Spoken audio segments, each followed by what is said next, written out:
you for inviting me, especially because, as I told Monica and Judith, in our museum this week we are opening the Literary House of Barcelona. We have a Congress on City, Literature and the Building of Europe, and I'm responsible for that, so I beg your pardon.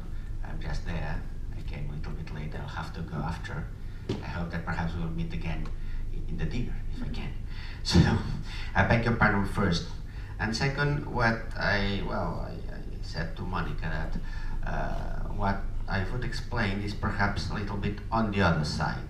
So, of course, and I really appreciated very much now the presentation by Marta Tafalla, in which it's quite clear that we should be completely aware that all what we see comes from our senses, and then it's really elaborated by our ideas, by our concepts. So the output is that, what we feel is not directly what comes from our biological capacities, as also said Marta, but by a real elaboration of what comes from our physical capacities through our concepts.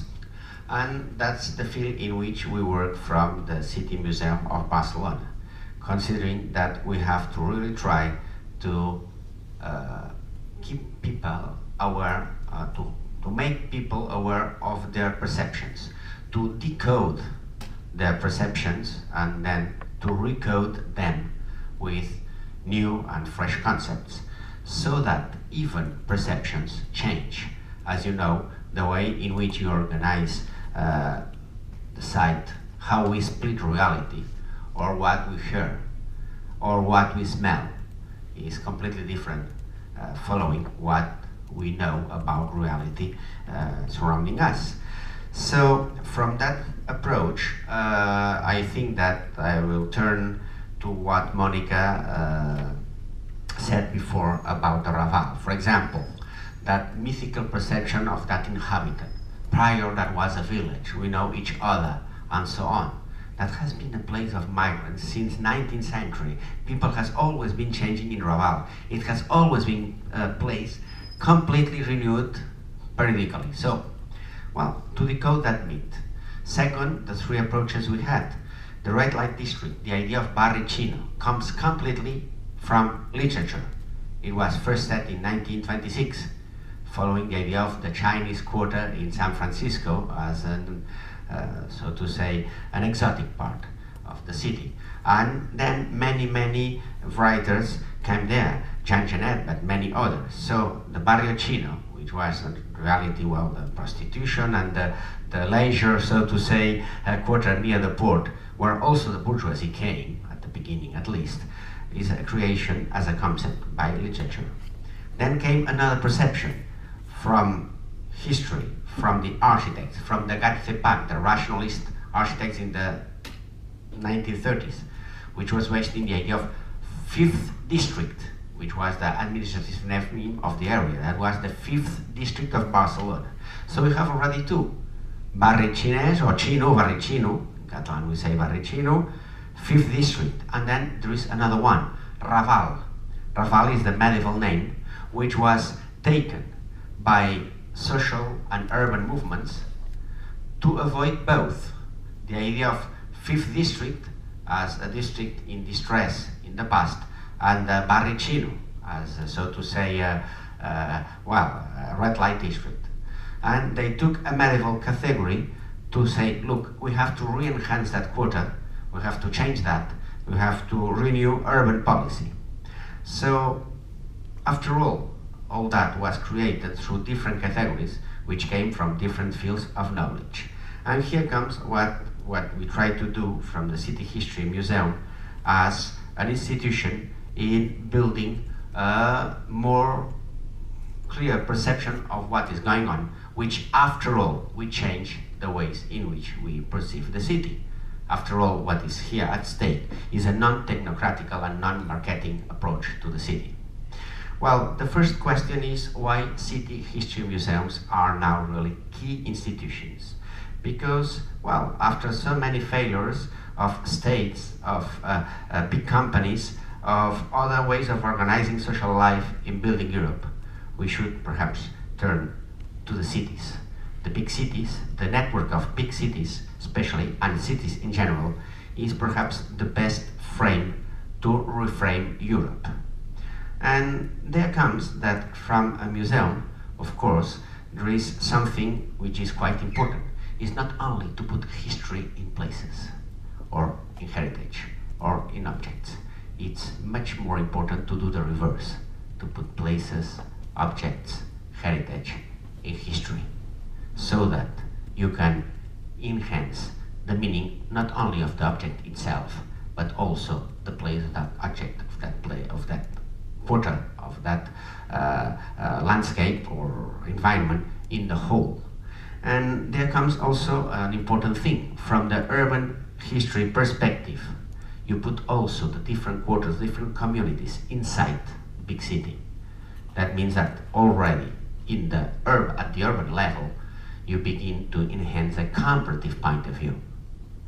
You go to a quarter which smells different, which really you feel different, but that's because you compare to someone or to somewhere which makes the difference.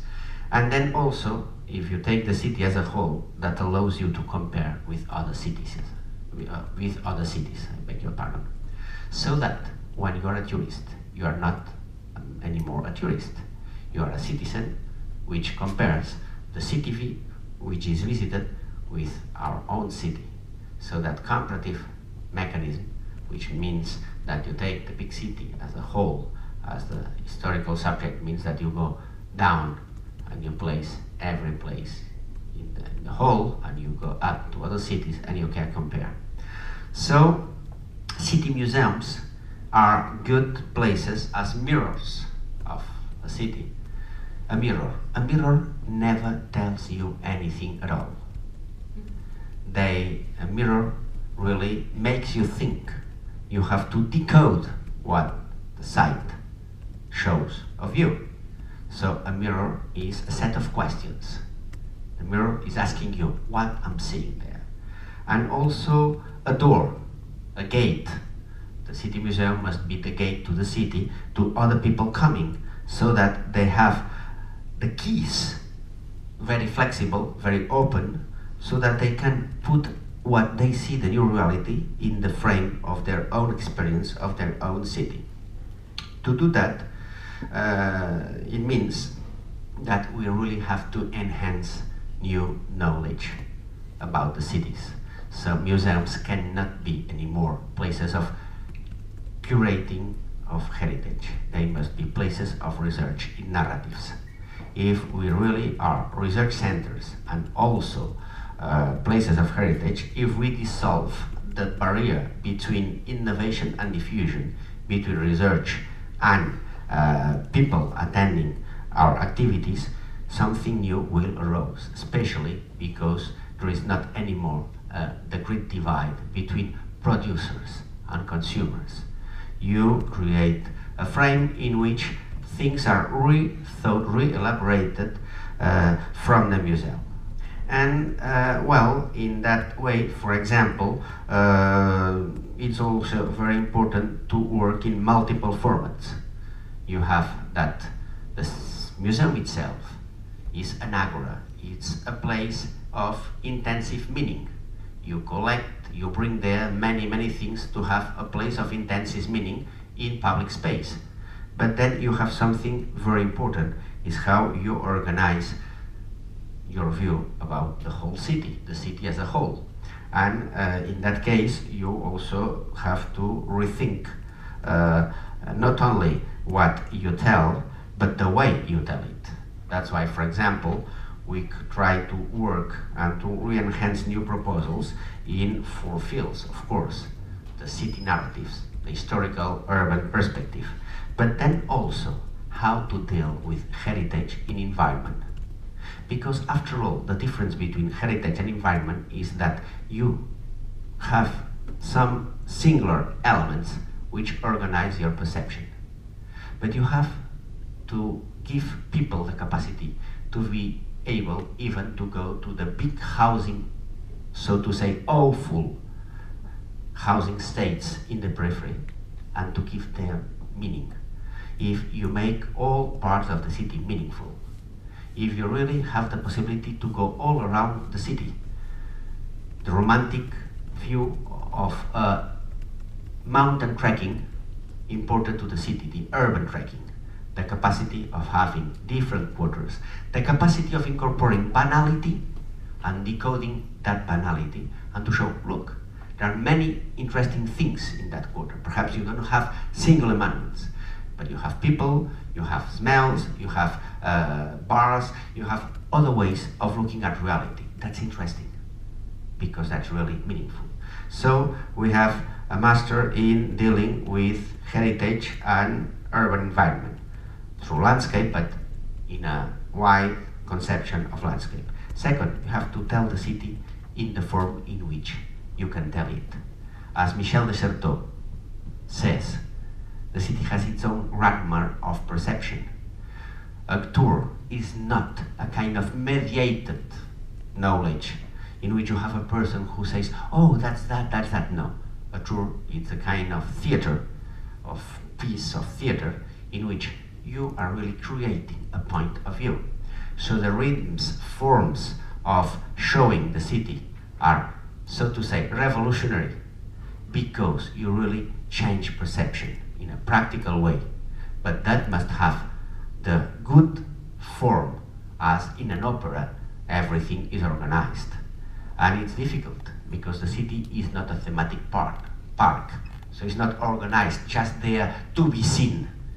You have to really find the way to rethink in urban tours. That we have a master in, well, what's the name of the urban narratives, theory and practice of the urban tour. That's important, to rethink ways of looking at the city for everybody. So to give people the capacity of reading the city, of smelling the city, of seeing the city, the grammar of the city. From an historical background, you can then put everything in a place in which you can translate to your own experience in your own city and make, even we spoke a lot about smelling, difference of smell, powerful in decoding your city and the city you are visiting, or your quarter and the quarter you are visiting. And then we have another master on literature and the city, the literary city, because most of our perceptions of cities does not come from, so to say, the technical knowledge of planners or even the historical studies of the city, but it came from literature. Paris was created by the literary system of 19th century. It's even said, and there are many studies about that, that even in the Dow Jones, it matters much more, the preconcepts from literature in the investors than the figures of the situation. So really, that matters a lot, the kinds of pre-organized ideas we have about the quarter. That's why the Raval is so important, to decode the Raval. Yes, I finish. The Raval is made out of a reconsideration after what was the Chinese quarter as a world-famous category for Barcelona. Well, and to do that, from that approach in which we try to enhance the whole city from a perspective in which knowledge is created and shared with citizens, it's the way in which we could really rethink at the same time, and both the community perceptions, putting communities in the city, and the touristical perceptions, putting the city they visit in link or linked with their own city. And it's in that way that we can really make a revolution in tourism. Tourism is really a problem, but it's also the possibility to have a comparative point of view to create from city to city the idea of Europe as a space shared by everybody. We could talk about the world, but humbly we talk about Europe. And that way of working proves sustainable and proves productive if it works at the same time as we try to do. We make the test for people from different quarters, for people from the schools, so young boys and girls, for tourists, for migrants recently arrived in Barcelona, for refugees, the best thing is to show refugees the best of you, not only the folk culture and what you eat and what they eat. That's the dignity of the city in which they can put and bring their own dignity. And finally, also for people like old people with Alzheimer, in which the senses are really so important, and in which you feel a different perception which enrich the whole. So from the side of perception, the test, you talked about test. The test is if the same frame of ideas could really be fruitful for all those different peoples, instead of the marketing idea of museums making different programs for a population which is already seen as split. After all, that's a quite conservative point of view that we should overcome. And I finish saying, of course, if we try to decode, to recode, it would, the final goal would be that unconsciously, with no conscience, with what is really settled in your mind, your perceptions, your senses really bring you a new way of looking at the quarter, at the city.